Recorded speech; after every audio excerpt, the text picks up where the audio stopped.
বিএনপির ভারপ্রাপ্ত চেয়ারম্যান বললেন যে আগামী নির্বাচন ইতিহাসের সবচেয়ে কঠিন নির্বাচন হবে। তিনি অদৃশ্য শক্তি বিভিন্নভাবে কাজ করছে এবং ষড়যন্ত্র চলছে এমন বক্তব্যকে উদ্ধৃত করেছে যেটি তিনি 1 বছর আগে দিয়েছিলেন।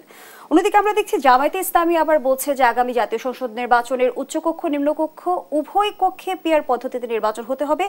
এই দাবিতে তার আন্দোলনের ঘোষণাও দিয়েছে। আর এনসিপির মুখ্য সমন্বয়ক নাসিরউদ্দিন পাটোয়ারি বলছেন যে আগামী ফেব্রুয়ারিতে নির্বাচন হবে না। তিনি আরো বলেন, বাংলাদেশে আমরা দেখতে পাচ্ছি একই সংস্কৃতির ডামাডোলে একই ফ্যাসিবাদী সংবিধানে একই সিস্টেমের মধ্য দিয়ে আমরা নির্বাচনে যাচ্ছি।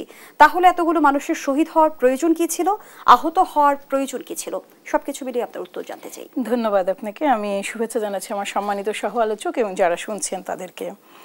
দেখুন, আমাদের দলের সম্মানিত ভারপ্রাপ্ত চেয়ারম্যান যেটা বলেছেন সেটা আসলে দুটা এটার ইম্প্যাক্ট আছে। এক হচ্ছে যে নানামুখী ষড়যন্ত্র তো চলছেই এই অন্তর্বর্তীকালীন সরকারের শুরু থেকেই, যেটা কখনো কখনো খুবই দৃশ্যমান হয়ে ওঠে। সেটা যেমন একটা দিক, তেমনি আরেকটা দিক হলো যে প্রায় 35 বছর বয়সী সম্ভবত যারা আছেন এই মানে ভোটার হওয়ার পর থেকে বিগত বছরগুলো আমরা যখন বিবেচনা করি, এই 35 বছর বয়সী লোক পর্যন্ত কিন্তু অলমোস্ট কেউ ভোটই দিতে পারেননি কখনো।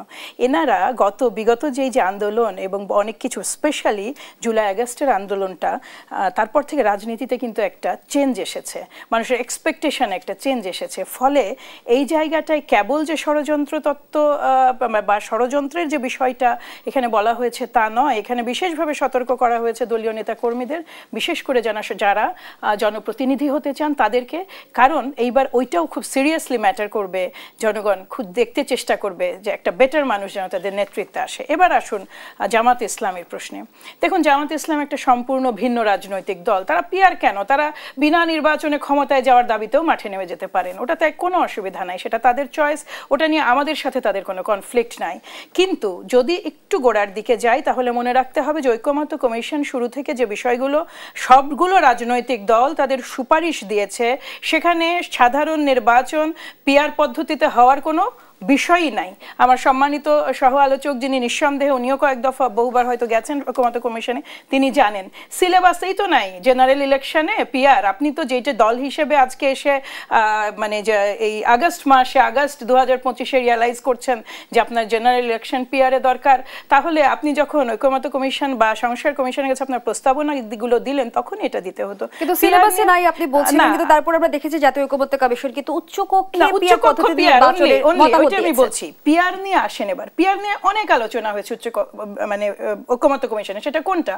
সেটা হচ্ছে উচ্চ কক্ষ নির্বাচনটা কোন ভিত্তিতে হবে, নিম্ন কক্ষের প্রতিনিধিত্বের অনুরূপ না পিআর। সেখানে ডিরেক্টিভই দিয়ে দেওয়া হয়েছে, মানে আমাদের জুলাই সনদে যারা কাজ করছেন ঐকমত্য কমিশনের সদস্যরা অলরেডি এটা জানিয়েই দিয়েছেন এটা পিআর পদ্ধতিতে হবে। এখন বাংলাদেশ জামাতে ইসলামী এটা তাদের একটা চাওয়া হিসেবে জনগণের কাছে উপস্থাপন করতে পারেন এবং তারা এটা নিয়ে আন্দোলন করতে পারেন, জনসচেতনতা বাড়াতে পারেন। জনগণ যদি মনে করেন যে তারা সঠিক বলছেন, তারা ভোট পাবেন।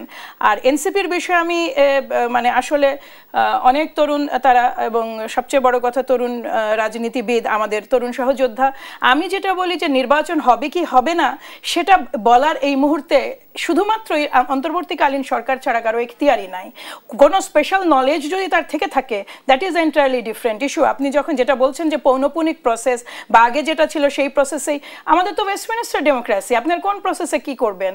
আপনি ইভেন পিআরও যদি করেন, পিআর পদ্ধতিতেও তো যথেষ্ট যে মানে সচেতনতা এবং ওই বিষয়ে সাধারণ জনগণকে একটা পর্যায় পর্যন্ত প্রশিক্ষিত করাটা প্রয়োজন। কাজে আপনি যেভাবেই বলেন না কেন, অন্তর্বর্তীকালীন সরকারের উপরে যে দায়িত্বগুলো ছিল, যেটা ভাইয়া বললেন যে সংস্কার তো খুব জরুরি একটা বিষয়। বাংলাদেশের বর্তমান রাষ্ট্র কাঠামো, রাষ্ট্রের বিভিন্ন অংশের যে অবস্থা, তাতে প্রতিনিয়ত এই সংস্কার কাঠামো মানে সংস্কার কাজটা চলতে থাকবে।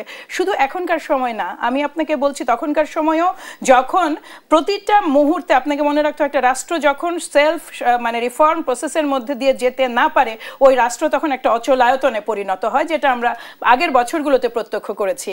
কাজে সংস্কার যেটা দায়হীন কিংবা জবাবদিহিতা ছাড়া যে সংস্কার, যেমন যেমন আপনি এখন ইন্টারিম গভর্নমেন্টকে যখন জিজ্ঞেস করবেন যে আপনি যে এতগুলো সংস্কার এজেন্ডা নিয়ে কাজ শুরু করেছেন কয়টা করেছেন, উনি আসলে দায়বদ্ধ না তো আপনার কাছে, উনি তো এই সরকার তো আসলে দায়বদ্ধ না জনগণের কাছে। তারা বেসিক্যালি একটা দুঃসময়ে সকলের আহ্বানে সরকার গঠন করেছেন। এটা এক ধরনের বরং বলা যেতে পারে যে জনগণের প্রতি বা দেশের প্রতি তারা তাদের দায়িত্বটা এক্সটেন্ড করেছেন। এটা charitable responsibility, it is not মানে এমন নয় যে তাদেরকে আপনি দায় বা জবাবদিহিতার মধ্যে আনতে পারবেন। এই প্রসেসে আপনি সংস্কার কত দূর নিতে পারবেন? সংস্কার নিয়ে বহু প্রশ্ন আছে, কিন্তু তারপরেও তারা তাদের সর্বোচ্চ চেষ্টা করছেন। কিন্তু সেখানেও কিন্তু দেখা যায় যে বাত্যয় অনেক বেশি, একটু না এত বেশি, যে ব্যর্থতাগুলো এত বেশি যে সেগুলো নিয়ে কথা বলাটা না বলাটাই এখন ভালো।